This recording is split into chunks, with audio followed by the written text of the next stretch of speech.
रावण, वो रावण जो लंकाधिपति था, महाज्ञानी था, महाबलशाली था, परम शिव भक्त था, महापंडित था, वेदों का झाता था।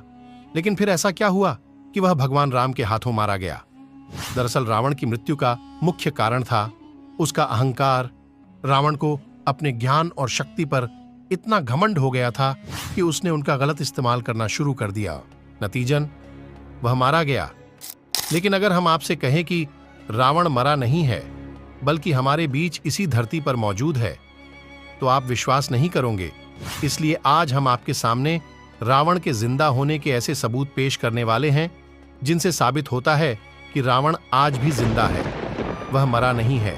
अगर आप भी जानना चाहते हैं कि रावण कहां और कौन सी जगह है, तो हमारे साथ वीडियो के अंत तक बने रहें। लंकाधिपति रावण कोई मामूली आदमी नहीं था। दशानन रावण महाज्ञानी, महाबलशाली, परम शिव भक्त, महापंडित, वेदों का झाता था। लेकिन उसने अपने ज्ञान को गलत दिशा दे दी, जिसके कारण वह मृत्यु को प्राप्त हुआ। पूरे भारतवर्ष में दशहरे को बुराई पर अच्छाई की जीत और रावण के अंत के तौर पर मनाया जाता है। लेकिन क्या आपको पता है कि रावण मरा नहीं बल्कि आज भी जिंदा है और श्रीलंका में मौजूद है?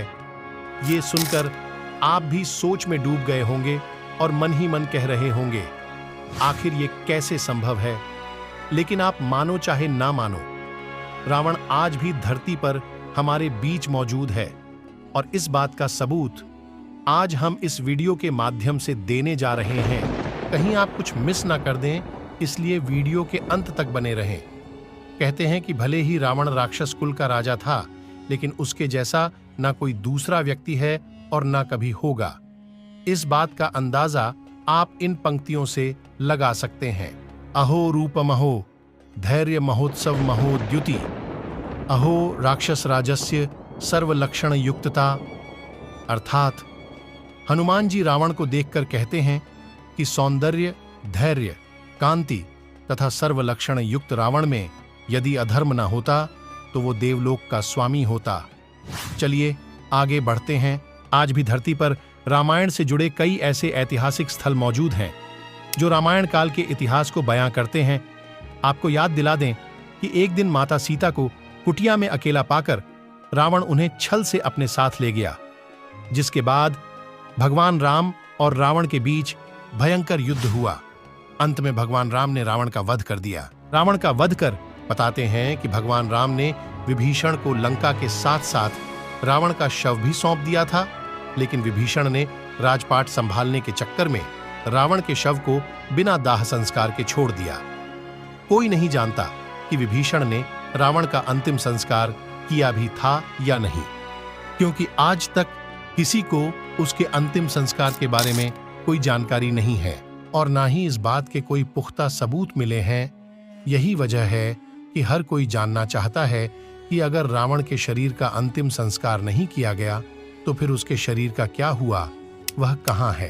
तो इसका जवाब है कि रावण का शव एकदम सुरक्षित है। हम मानते हैं कि अभी भी आपको हमारी ये बातें मनगढ़ंत लग रही होगी, आपको हमारी बातों पर विश्वास नहीं हो रहा होगा। तो ध्यान से सुनिए। अब हम आपको रावण के जिंदा होने का खुलासा करने जा रहे हैं।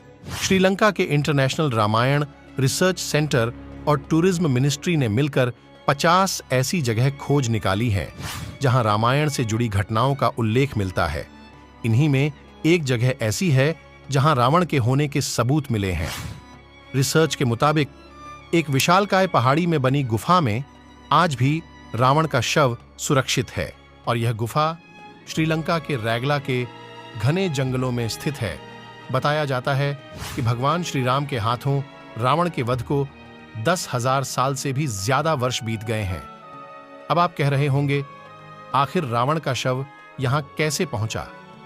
उसे यहां लाने वाला कौन था?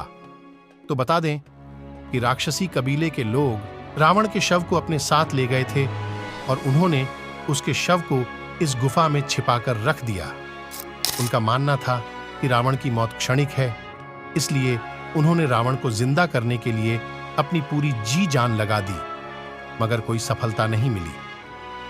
तब उन्होंने रावण के शव को मम्मी बनाने का फैसला किया। उन्हें उम्मीद थी कि इस तरह रावण जिंदा हो जाएगा, एक दिन वह जी उठेगा। ऐसा दावा किया जाता है कि राक्षसी कबीले के लोग रावण के शव को उसी गुफा में लेकर गए थे जहां कभी रावण एकांत में पूजा पाठ और तपस्या करता था।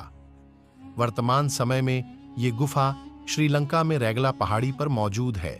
यह गुफा रैगला के जंगलों में 8000 फुट की ऊंचाई पर स्थित है। यहां पर रावण के शव को मम्मी बनाकर एक ताबूत में रखा गया है। इस पर एक खास किस्म का लेप लगाया गया है, जिसके चलते हजारों सालों से वो वैसा का वैसा ही दिखता है। कहते हैं कि इस खास लेप की वजह से ताबूत आज भी पूरी तरह सुरक्षित है। ताबूत 18 फीट लंबा और 5 फीट चौड़ा है। जैसा कि आप जानते होंगे कि प्राचीन समय में मिस्र में मम्मी बनाने की परंपरा थी। मिस्र के लोग अपने राजा की मृत्यु के बाद उसकी मम्मी बनाते थे। मम्मी को खास तरह के लेप लगाकर तैयार किया जाता था। ठीक उसी तरह रावण के शव को मम्मी के रूप में तैयार किया गया था ताकि वह सुरक्षित रह सके। ऐसा भी कहा जाता है कि उस समय शैव संप्रदाय में समाधि देने की रस्म थी और रावण शैवपंथी था। कुछ लोगों का यह भी कहना है कि इसी ताबूत के नीचे रावण का बेशकीमती खजाना है। इस खजाने की रखवाली भयंकर नाग द्वारा की जाती है। कहते हैं कि यहां जानने की हिम्मत किसी में नहीं है, क्योंकि आज भी बहुत से लोगों का यह कहना है कि एक दिन रावण का मृत शरीर फिर से जिंदा हो उठेगा। वहीं दूसरी ओर घने जंगल और खूंखार जानवरों की वजह से भी इस गुफा में कोई नहीं जाता। चलिए आपको रावण से जुड़े कुछ अन्य प्रमाण देते हैं। रावण से जुड़े महत्वपूर्ण स्थल सिगिरिया रामायण में रावण की सोने की लंका के बारे तो आपने सुना ही होगा। चलिए आपको बताते हैं कि रावण का महल कहाँ था।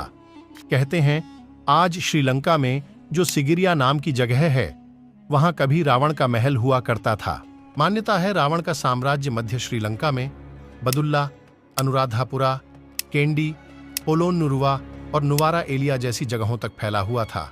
ऐसा कहा जाता है कि इस महल को कुबेर ने बनाया था। सिगिरिया रॉक चट्टान की चोटी पर एक प्राचीन महल का अवशेष है जो किलेबंदी सीढ़ीदार बगीचे, तालाब, नहर, फव्वारों से घिरा है। कहते हैं यहां रावण ने कुछ दिन के लिए माता सीता को रखा था। रावण की गुफा श्रीलंका में रावण एल्ला के नाम की एक गुफा है, जिसे आम भाषा में रावण की गुफा भी कहते हैं। ऐसा बताया जाता है कि रावण ने अपने जीवन के कुछ साल यहां बिताए थे। यह गुफा समुद्र तल से करीब 4090 फीट की ऊंचाई पर स्थित है और यहां पहुंचने में एक दिन का समय लग जाता है। यहां पर एक वाटरफॉल भी मौजूद है जो पर्यटकों के बीच काफी प्रसिद्ध है। अगर आप यहां जाना चाहते हैं तो रवानास केव नाम से गूगल पर सर्च करके भी अभी चेक कर सकते हैं। हालांकि गुफा तक की चढ़ाई आसान नहीं है। यहां पहुंचने के लिए आपको पतले पहाड़ी रास्तों से होकर गुजरना पड़ेगा। इसके साथ ही यहाँ की सीढ़ियां कई जगह से टूटी हुई भी हैं। रावण ने सीता को जिस अशोक वाटिका में रखा था वह भी यहाँ से काफी नजदीक है। रावण झरना एला में रावण गुफा के पास एक झरना भी है जो रवाना फॉल्स नाम से प्रसिद्ध है। यह वर्तमान में देश के सबसे चौड़े झरनों में से एक है। इस झरने की ऊंचाई लगभग 25 मीटर यानी 82 फीट है और यह एक अंडाकार आकार की अवतल चट्टान से गिरता है। वैसे ये झरना घने जंगलों के बीच है और यहां पहुंचना भी काफी मुश्किल है, लेकिन आज भी यहां बड़ी संख्या में टूरिस्ट पहुंचते हैं। यहां सीता नाम से एक पुल भी है। रावण सुरंग श्रीलंका में रावणा घोड़ा नाम की जगह है जहां अनेक गुफाएं और सुरंगें हैं। कहते हैं कि ये सुरंग रावण की लंका को अंदर ही अंदर जोड़ती थी। ये रावण की खुफिया सुरंग थी जिससे होकर वह यहाँ की तमाम चोटियों और बगीचों समेत अन्य स्थानों तक जाया करता था। इस सुरंग में एक रास्ता ऐसा भी था जो मुश्किल घड़ी में रावण के लिए जिंदगी की राह दे सकता था, यानी रावण उस रास्ते से निकलकर भाग सकता था जहां तक किसी के लिए जाना असंभव था। कुछ लोगों का तो यहां तक कहना कि कई सुरंगें तो साउथ अफ्रीका तक जाती हैं जिनमें रावण ने अपना बेशकीमती खजाना छिपाया था। बताते हैं कि रावण की खुफिया सुरंग जिस स्थान पर थी वहां अब बौद्ध स्तूप बना हुआ है। उम्मीद करते हैं कि आपको ये जानकारी पसंद आई होगी। इस वीडियो में फिलहाल इतना ही। अगर वीडियो पसंद आई हो तो वीडियो को लाइक करें। इस तरह के और भी अमेजिंग एंड इंटरेस्टिंग वीडियोस देखते रहने के लिए चैनल को सब्सक्राइब करना ना भूलें। धन्यवाद।